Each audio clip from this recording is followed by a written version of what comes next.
In the brutal winter of 1945, on the frozen Eastern Front, a company of German soldiers simply disappeared. One moment, they were a rear guard, ordered to delay the Soviet advance at all costs. The next, at the break of a gray icy dawn, they had vanished from their positions. To their pursuing enemies, it was a mystery, a relief. To their own high command, it was desertion in the face of the enemy, a final act of cowardice as the Reich crumbled. But what happened next would defy all understanding. Pause. This is not a story of desertion.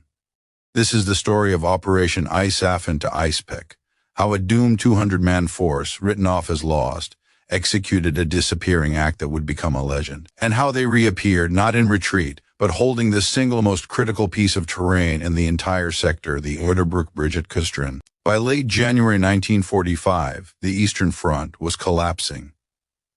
The Soviet Red Army's Vistula Oder offensive, a tidal wave of men and steel, had shattered German defenses. For the men of the Führer Grenadier Brigade, an elite but battered unit thrown into the chaos as a fire brigade, the orders were simple: fight a delaying action, fall back to the Oder River, and hold the river line at all costs. The Oder was the last major geographical barrier before Berlin itself, just 80 kilometers to the west. Our story focuses on one fragment of that brigade, Kampfgruppe Schneider, named for its commander, the hardened and respected Hauptmann Erich Schneider.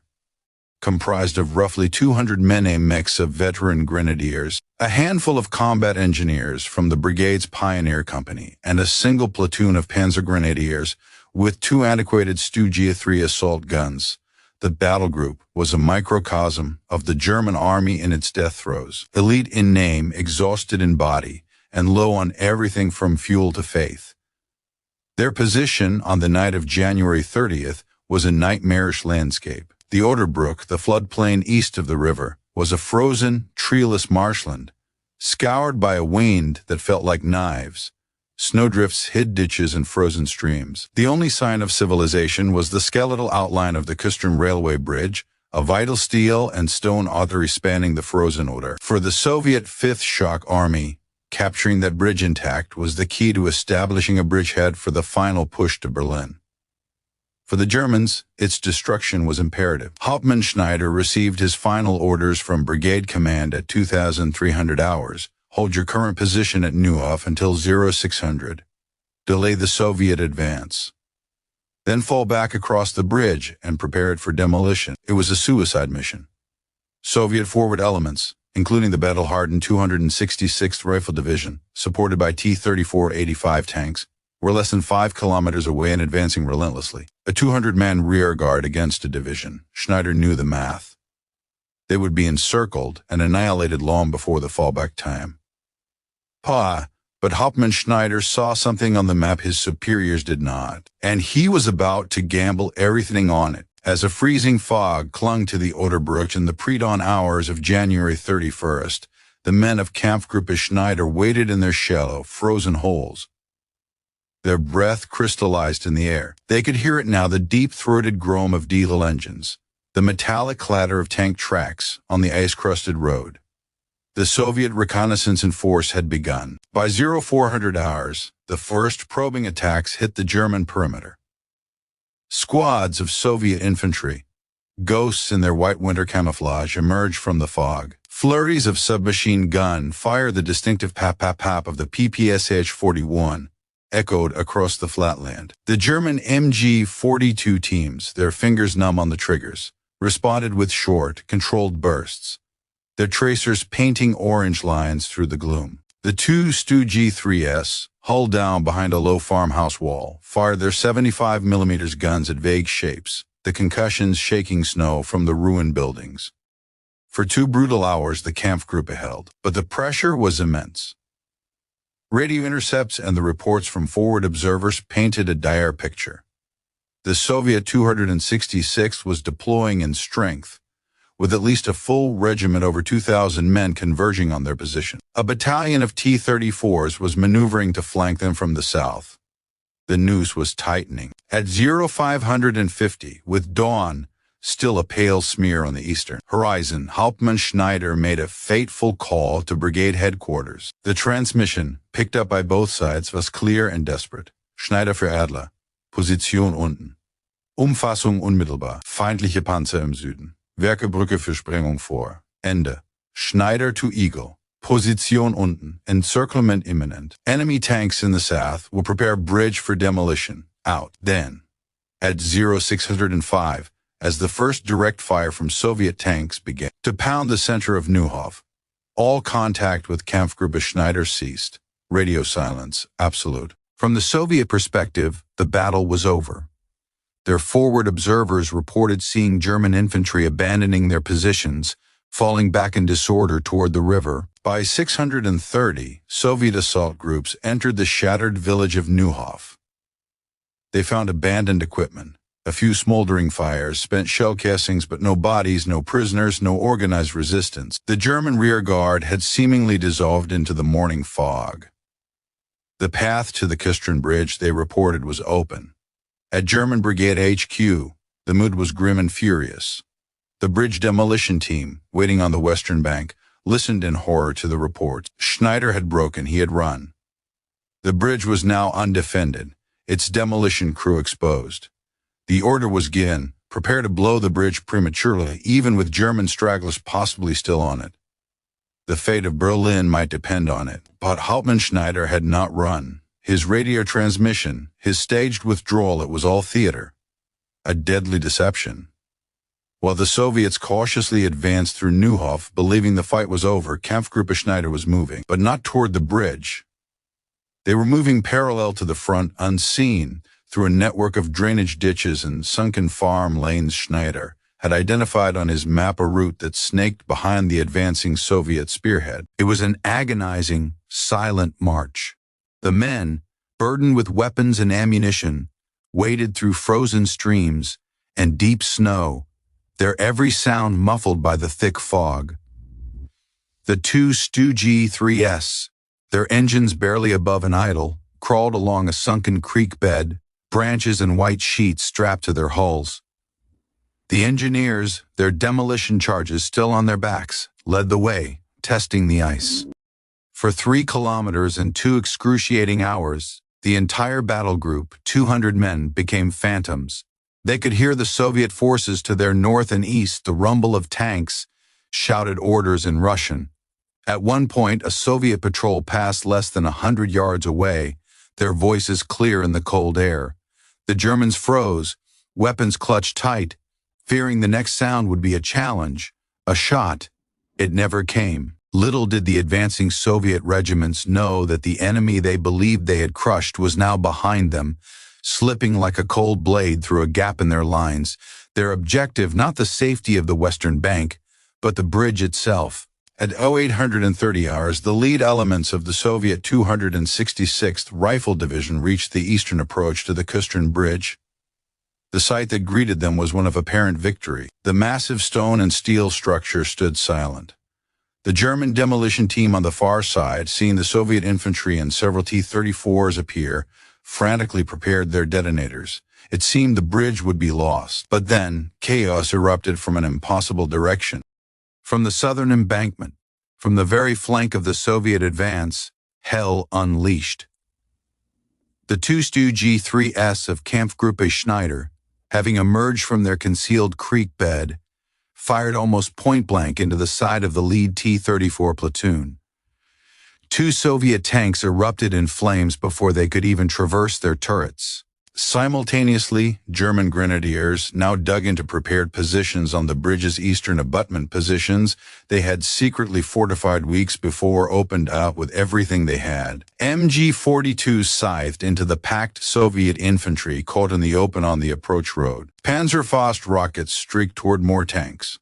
The Soviet assault dissolved into confusion.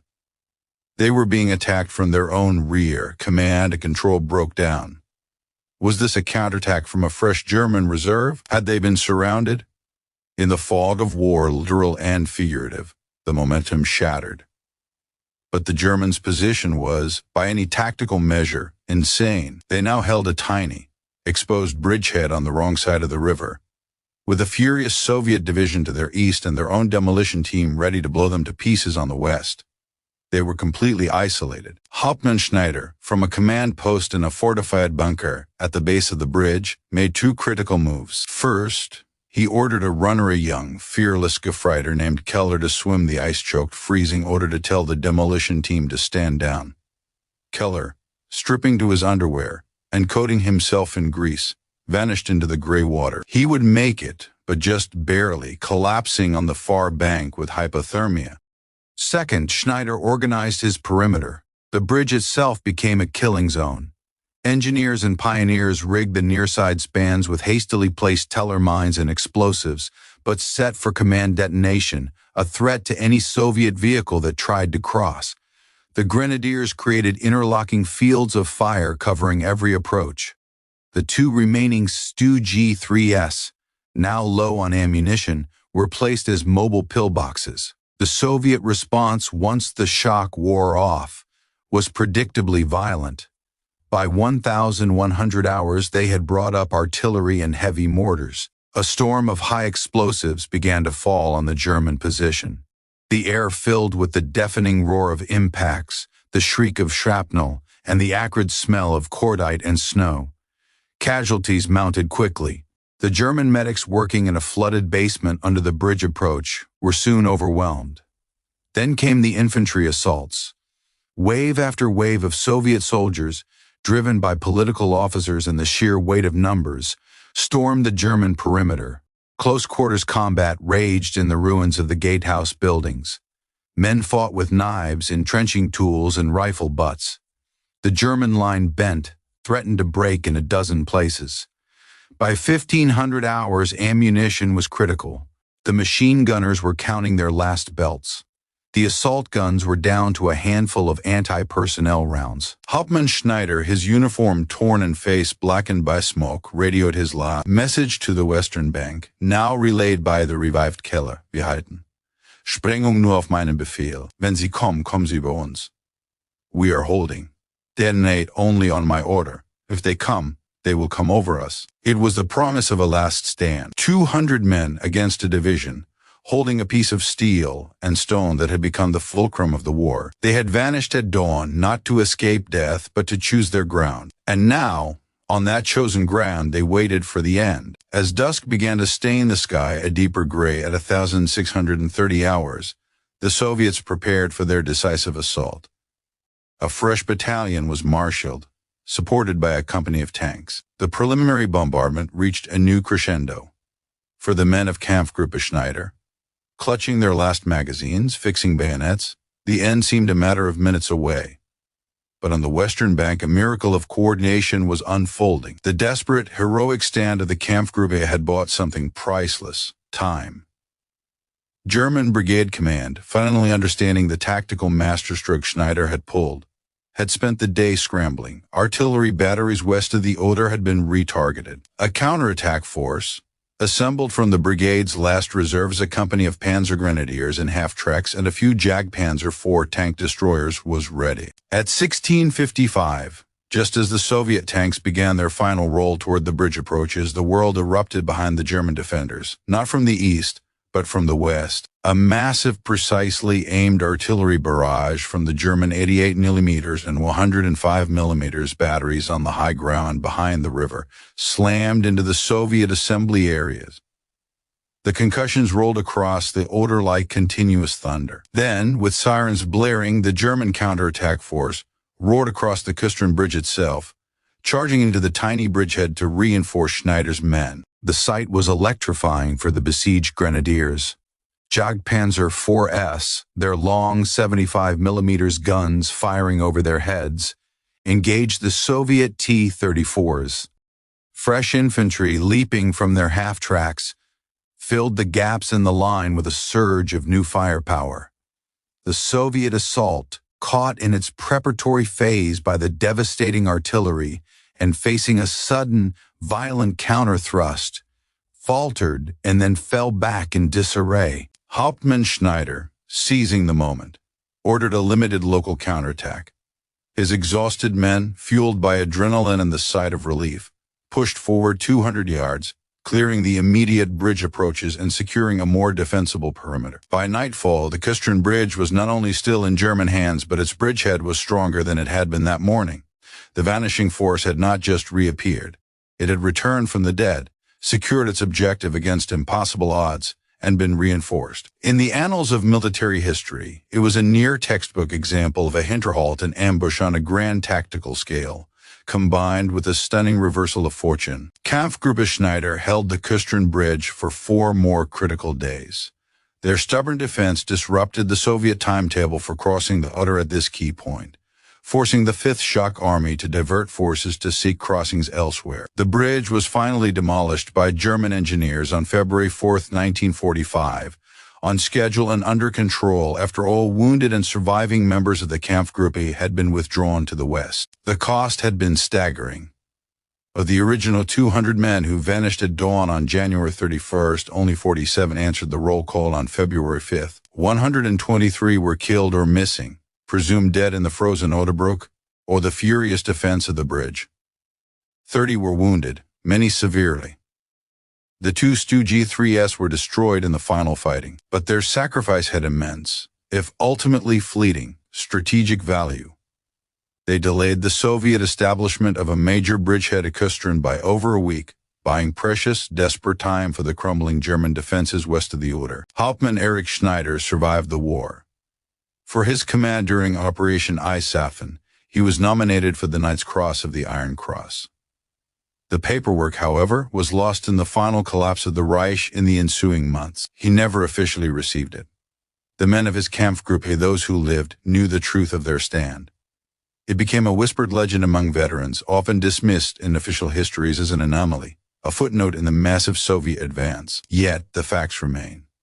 Through a combination of audacious deception, expert use of terrain, sheer nerve, and sacrificial courage, a force written off as lost changed the tactical picture of a critical sector. They chose their moment of disappearance, and they chose their moment of reappearance on their own terms. They held not just a bridge, but the line between myth and reality, between certain annihilation and improbable, fleeting victory. The stand at the Küstrin Bridge is a testament to the brutal calculus and the human spirit of war's final act. It is a story not of grand strategy, but of a captain's gamble and the men who followed him into the fog, knowing they might never return. A story of how 200 souls vanished at dawn and reappeared where they were least expected, holding the line against the tide of history. This was just one of countless untold stories from the Second World War. Subscribe to World War II Records as we continue to bring these forgotten chapters of history back to life. Under the cover of darkness, the wounded were carefully carried to safety. The price was paid in rows of helmets marking the frozen ground. For 4 days they held. The landscape around the bridge was transformed into a wasteland of craters and debris. With their task complete, engineers on the western bank meticulously prepared the final demolition. On February 4th, with a colossal explosion, the central spans of the Küstrin railway bridge were blown skyward. The 47 survivors stood on the western bank, wrapped in blankets, their gaze fixed on the destruction behind them with 1,000-yard stares. Their route from Neuhof, through hidden ditches, to the bridge was a masterstroke of tactics and terrain. All that remained on the approach were silent relics, a frozen PPSH-41, a spent grenade tube. The Oderbruch floodplain remained, but now scarred by the grim detritus of battle, the wind still blowing over it. For those who lived, the memory was kept alive in faded photographs, like the WWIIs that fought in the snowy woods, like the grenadiers moving along a sunken road, like the stark image of the bridge itself, a vital artery under siege. Hauptmann Schneider's Knight's Cross nomination was lost, the medal forever separated from the deed by fading bureaucracy. At the modern ruins, one can almost see them ghosts in defensive positions, a play of memory against stone. Today the river is peaceful, green, with no trace of the war that once raged. The official record of Operation Eisaffen faded, becoming a blurred footnote, a legend whispered but seldom written.